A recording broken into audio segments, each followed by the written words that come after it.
Hello students, आज हम class 9 का हिंदी पढ़ रहे हैं जिसमें हमारा रहीम चल रहे थे। हम रहीम दास जी को आपको इसके पहले हमने जो दोहे पढ़ाए हैं वो हमारे 6 दोहे हो चुके थे, है ना। आज हम जो दोहा देखने जा रहे हैं वो आपके पास बुक है, आप उसे उसमें भी देखते जाइए और मैं आपको समझाती जाती हूँ, आप उसमें भी ध्यान दीजिए। और सबसे पहली बात यह है कि रहीम के जो हमारे 6 दोहे हो चुके हैं, इसके लिए आपको ध्यान देना होगा, है ना। तो हमारे 6 दोहे दोहे हो चुके हैं। यहाँ पर हम 7वां दोहा लेने जा रहे हैं जिसमें रहीम के बारे में मैंने आपको भी पहले भी बताया। वो मध्ययुगीन काल के कवि हैं और वे अकबर के 9 रत्नों में से एक रत्न माने जाते हैं, ठीक है। तो आगे की भी बात मैंने उनके बारे में बताई कि रहीम अपनी सरल भाषा में अपने दोहों को समझाना चाहते हैं, है ना। तो सरल भाषा में दोहों को समझाने से यही उनका था कि कम से कम मैं जब लोगों में मेरे दोहे प्रचलित हों तो उन्हें ये समझ में आए कि वे व्यक्तिगत रूप से क्या कहना चाहते हैं, है ना। तो यहाँ पे यही मतलब है कि सरल भाव से उन्होंने हमें सभी लोगों को समझाने की कोशिश की है। और हम ये जानते हैं कि रहीम के दोहे हों चाहे कबीर के दोहे हैं, ये एक हमें सीख देते हैं, है ना। तो हमें वो सीख हमें मालूम होनी चाहिए। यहाँ पे वही हमने देखा है रहीम के दोहे में। और आज हम फिर देखने जा रहे हैं। तो आज हम कौन सा दोहा लिए हैं? एक दोहा है ना कि नाद रीछ तन देत नर धन हेत समेत और ते रहीम पशु ते अधिक बीज कछु न देत। कहने का तात्पर्य यह है कि नाद रीछ देत मृग नर धन हेत समेत ते रहीम पशु ते अधिक रीझो कछु न देत। कहने का तात्पर्य यह है कि नाद देखो, नाद संगीत से यहाँ पे नाद एक मधुर आवाज, जो नाद होता है, जो आवाज होती है मधुर, जिसे कहते हैं संगीत के रूप में, यहाँ पे उसी को महत्व दिया है कि नाद के रूप में यदि नाद बजता है तो जो मृग कहने का मतलब, यहाँ मैंने आपको बताया मृग मतलब हिरण। तो हिरण जो है वो क्या होता है, हिरण जब मधुर संगीत सुनता है या कुछ ऐसा नाद सुनता है तो वो उसमें इतना मगन हो जाता है कि वो तन मन धन से सब कुछ उसमें न्यौछावर कर देता है। कहने का मतलब उसे समर्पित हो जाता है, तन मन धन से वो उसी में लग जाता है। तो नाद रीछ तन देत मृगम नर धन हेत समेत। यहाँ पे रहीमदास जी कहते हैं कि संगीत की ध्वनि से खुश होकर अपना शरीर न्यौछावर मृग मतलब हिरण कर देता है। उसी प्रकार इसी तरह से कुछ लोग दूसरे से प्रेम से खुश होकर सारा अपना सर्वस्व उस पे लुटा देते हैं। बहुत से लोगों के होते हैं ना, बोलते हैं ऐसे लोग भावुक होते हैं, लेकिन भावुक होते हैं ठीक है, करुणा में होते हैं, करुणा उनमें होती है, दया उनमें होती है, दया भाव उनमें होते हैं। ये सब चीज होकर वो क्या करते हैं, प्रेम भाव से वो दूसरों पर समर्पित हो जाते हैं, है ना। इतना समर्पित हो जाते हैं कि वो अपना भी भान नहीं रखते, अपना भी ध्यान नहीं रखते, अपनों का भी ध्यान नहीं रखते। वो सामने वाले पर इतना प्रेम वश खुश हो जाते हैं, मतलब अपने आप को समर्पित कर देते हैं कि सामने वाले को वो नहीं लगना चाहिए कि वो इतना ज़्यादा उनमें इन्वॉल्व हो जाते हैं। लेकिन ये भी आज के ज़माने में ये ठीक है क्या?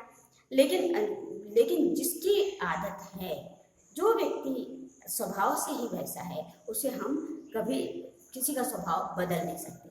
तो जहाँ करुणामयी है, जहाँ दया भाव है, जहाँ पर दूसरों के प्रति प्रेम भाव है, उस प्रेम भाव में व्यक्ति क्या करता है, उस पर समर्पित हो जाता है, उस पर अपना सारा सामर्थ्य उसी को देता है ना।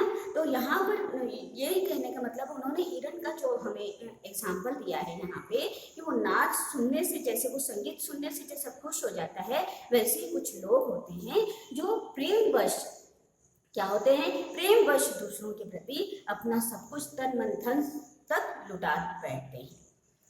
और फिर आगे कहते हैं कि ते रहीम पशु से अधिक। और कुछ लोग ऐसे होते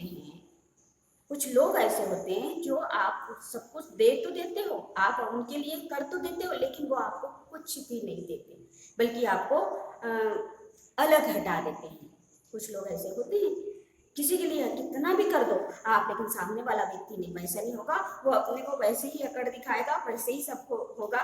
वो अपना कुछ, देखिए कोई भी व्यक्ति ऐसा है किसी के लिए कर देता है तो वो एहसान नहीं चाहता कि हम वो हमारा एहसान माने।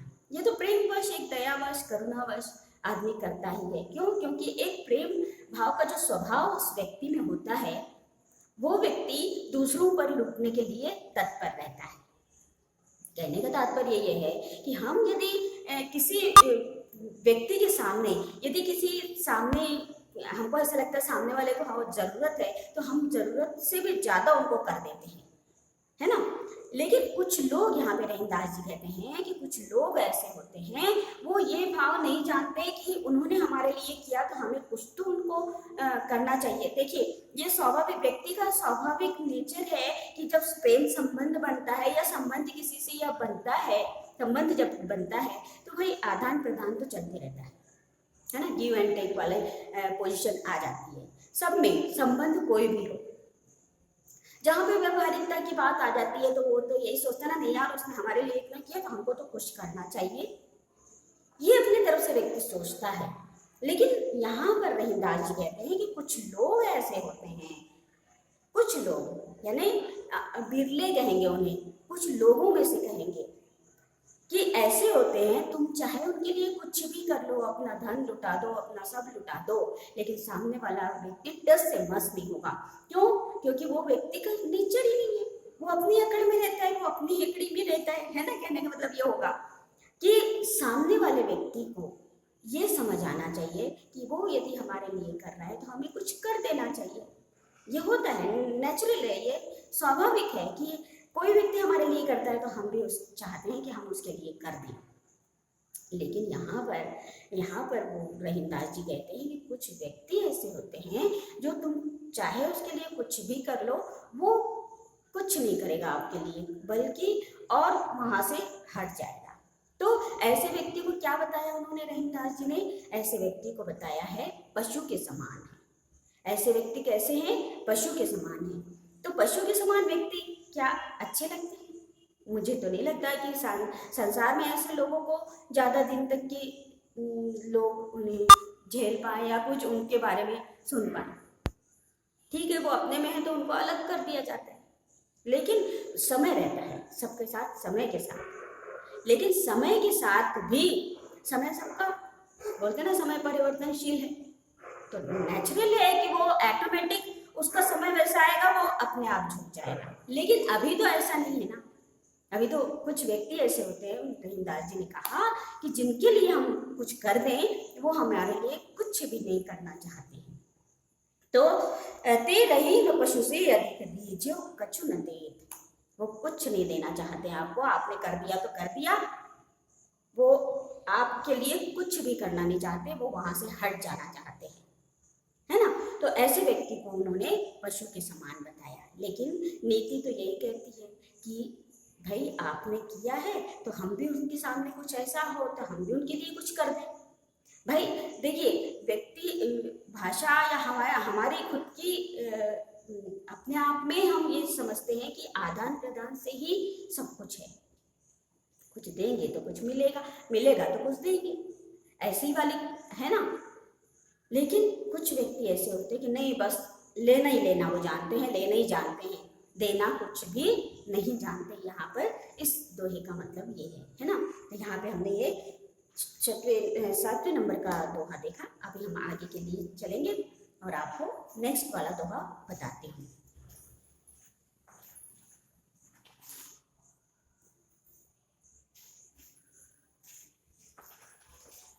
तो यहाँ हम दूसरा दोहा देखने जा रहे हैं। दूसरा दोहा है रहीम जी का, मतलब उसके बाद वाला दोहा कि बिगड़ी बात बने नहीं, बिगड़ी बात बने नहीं, लाख करो कि न कोई। बिगड़ी बात बने नहीं, लाख करो कि न कोई। और रहीमन फाटे दूध को, रहीमन फाटे दूध को, मथे न माखन होए। रहीमन फाटे दूध को, मथे न माखन होए। कितनी अच्छी बात बताई यहाँ पर उन्होंने। रहीमदास जी कहते हैं कि बिगड़ी बात, यदि एक बार बात बिगड़ जाती है, यदि बात बिगड़ गई तो वो बात बनेगी क्या? नहीं। देखिए, ये तो बात सरल सी बात है कि बोलते हैं ना, तीर से जब बाण निकल जाता है तो वो फिर से बाण में आके लग जाता है क्या?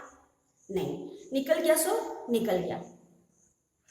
एक बार बंदूक से गोली बाहर हो गई तो वो होती है क्या? नहीं। ऐसे ही हमारे जीवन में भी है कि व्यक्ति के रूप में भी है कि जब वो किसी शब्द को किसी मुंह मतलब अपने मुंह से जब शब्द निकल जाते हैं तो वो हमारे रिटर्न होते हैं क्या? नहीं, है ना। तो बिगड़ी बात बने नहीं, बात जब एक बार बिगड़ गई तो वो बात नहीं बनेगी, है ना। वो कहते हैं कि बिगड़ी बात बने नहीं, लाख करो कि न कोई। कितनी भी बार आप उसको कितनी भी कोशिश कर लो, नहीं यार बिगड़ गई, ये बात को बना देना चाहिए, नहीं वो समझ जाना चाहिए, उसको समझदारी से हमें संभाल लेना चाहिए। लेकिन एक बात जो बात घट जाती है वो होती है क्या? बिगड़ सुधर सकती है क्या? नहीं सुधर सकती। उसमें कुछ ना कुछ ऐसा हो जाता है कि वो बोलते ना, हमने पहला सबसे पहला दोहा पढ़ा था, रहीमन धागा प्रेम का मत तोड़ो चटकाए, है ना।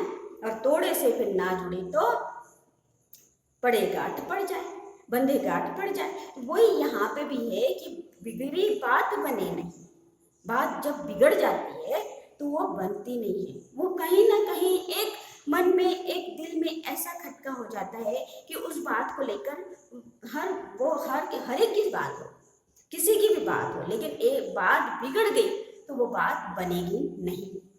यदि बनना भी चाहे, सुधारना भी चाहे उस चीज को, तो उसमें कुछ ना कुछ खटका जरूर आ जाता है कि नहीं इसने तो, फिर हमें वो याद आता है कि इसने हमारे साथ ऐसा किया था। हम तो सुधारने की यदि कोशिश भी करते हैं, यदि हम सुधारने की कोशिश करते हैं तो सुधारने में क्या हो जाता है, बात तो एक दिल में रह जाती है।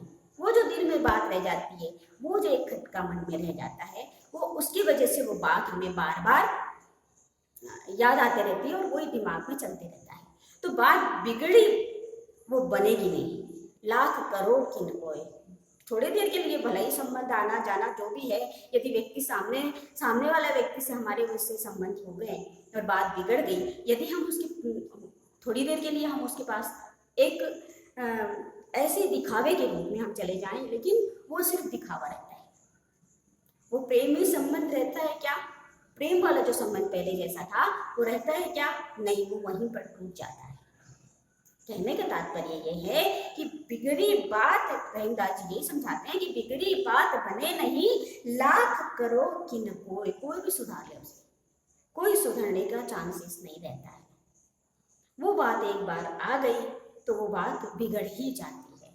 फिर रहीमन फाटे दूध को, कितना सुंदर समझाया। रहीमदास जी कहते हैं कि आप उस बात को समझ लो, हमारे घर में यदि दूध है और वो फट जाता है तो क्या वो सुधर सकता है क्या? दूध फट गया तो फट गया। यदि हम उसको मथ के हम उसमें से मक्खन निकालना चाहे तो क्या निकलेगा? बिल्कुल नहीं निकलेगा। हाँ भाई, आज हम कर देंगे, दूध फाड़ के हम पनीर बना लेते हैं, है ना, पनीर बना लेते हैं, लेकिन वो बात बिगड़ी है। वो मथ के यदि हमें मक्खन निकालना है, मक्खन यानी अच्छे भाव, अच्छे स्वभाव, यहाँ से मक्खन का तात्पर्य ये है कि हमारे भाव उनके साथ में कैसे थे, प्रेम संबंध कैसा था, वो उस प्रेम संबंध फिर से आएगा क्या वैसा? नहीं। बात बिगड़ गई सो बिगड़ गई। तो बिगड़ी बात बने नहीं, लाख करो कि न कोई, और रहीमन फाटे दूध को मथे न माखन हो। दूध फट जाता है तो उसे हम कितना भी मथ लें और हम सोचेंगे भाई दूध फट गया है, उसको मथ के हम मक्खन निकाल लेते हैं, तो मक्खन नहीं निकलेगा, माखन उसमें से नहीं निकलेगा। क्यों नहीं निकलेगा? यहाँ यही बताया है कि इसलिए व्यक्ति को यह हमारे लिए सीख है ना, ये हमारे लिए बहुत बड़ी सीख है कि हम बात को बिगड़ने ही ना दें, बात को बिगड़ने ही ना दें, उसे संभाल लें। यदि ऐसा कुछ मन में आता है तो वहीं की वहीं होता है ना, और वहीं पर यदि हम बात बिगाड़ देते हैं तो वो बात बनेगी नहीं, वो बात बनेगी नहीं। कभी ना कभी हम दिन गुजरते जाएंगे, साल गुजरते जाएंगे, लेकिन वो बात हमारे मन में वहीं पर रहेगी। वो बात बिगड़ गई सो बिगड़ गई, उसमें जो प्रेम भाव पहले के थे, जो प्रेम संबंध पहले का था, वो उस जैसा होगा क्या? नहीं, कभी नहीं हो सकता। क्यों? क्योंकि उस पर एक गांठ बन गई है, एक खटका मन में आ गया है, एक मन में एक बात सुई जैसी चुभ गई है। तो वो प्रेम संबंध बनाने के लिए हमको खुद को, व्यक्ति को ये समझना चाहिए। यहाँ हम इस दोहे से यही सीख पाते हैं कि हमें वो बात होनी ही नहीं चाहिए जो हमारी बात को बिगाड़ दे। वो यही यहाँ पे यही दोहे से हमें यही सिखाना चाहते हैं, यही बताना चाहते हैं कि बिगड़ी बात बने नहीं, लाख करे कि न कोई, है ना। कि कितना भी कोशिश कर लो आप, उस कोशिश को आप बता नहीं सकते, वो आपका बात बिगड़ गई सो बिगड़ गई। हमारे प्रेम संबंध थे, वो प्रेम संबंध विच्छेद हो गए, टूट गए, तो वो बन सकते हैं क्या? नहीं, उसमें एक खटका, एक गांठ रह ही जाती है। तो रहीमन फाटे दूध को मथे न माखन हो, इसलिए वो कहना चाहते हैं, दूध का उन्होंने उदाहरण दिया कि दूध फट जाता है तो हम चाहे उसे लाख मथ लें कि उसमें से मक्खन निकल जाए, मक्खन मतलब अच्छी बातें, अच्छा प्रेम संबंध, वो पहले जैसा वो आज हम यदि चाहें तो बन सकता है क्या? नहीं बन सकता। तो ये बात यहाँ पर यही समझने की, रहीम कहते हैं कोई बात जब एक बार बिगड़ जाती है तो लाख कोशिश करने के बावजूद भी वो बात को वो ठीक नहीं हो सकती, उसे हम ठीक नहीं कर सकते। और वैसे ही जैसे जब दूध एक बार फट जाए तो उससे वैसे हम माखन नहीं निकाल सकते, यानी उसे हम मथ नहीं सकते। तो यही है, यहाँ पे यही बात समझा रहे हैं कि प्रेम संबंध यदि है तो उसको बकाया रखने के लिए, उसको आपको करने के लिए आप में थोड़ा संयम होना चाहिए, सामने वाले में थोड़ा संयम होना चाहिए। भाई समझदारी यहीं पर होती है कि बात को वो संभाल ले जाए, है ना। कुछ बात हो जाती है, ऐसी बात नहीं है, हम भी घर में भाई बहन रहते हैं और हमारे हम में भी ये सब बातें हो जाती है, लेकिन हम उस तरीके से लेते हैं क्या? नहीं, वो तो हमारा एक प्रेम संबंध है, वो तो चलते रहता है, हम घर में रहते हैं, वो बात हो जाती है। लेकिन कोई बात जो बड़ों में ऐसा हो जाता है तो वहाँ पर बात बिगड़ने वाली जो रहती है उसको संभालना व्यक्तिगत रूप से हमारा कर्तव्य है ना। उसे हम उसको हम संभाले रखें और वो बात बिगड़ने ही ना दें, यही व्यक्ति की समझदारी है। ओके, ठीक है। तो यहाँ पे हमने दो दोहे देखे, अब नेक्स्ट पीरियड में भी हम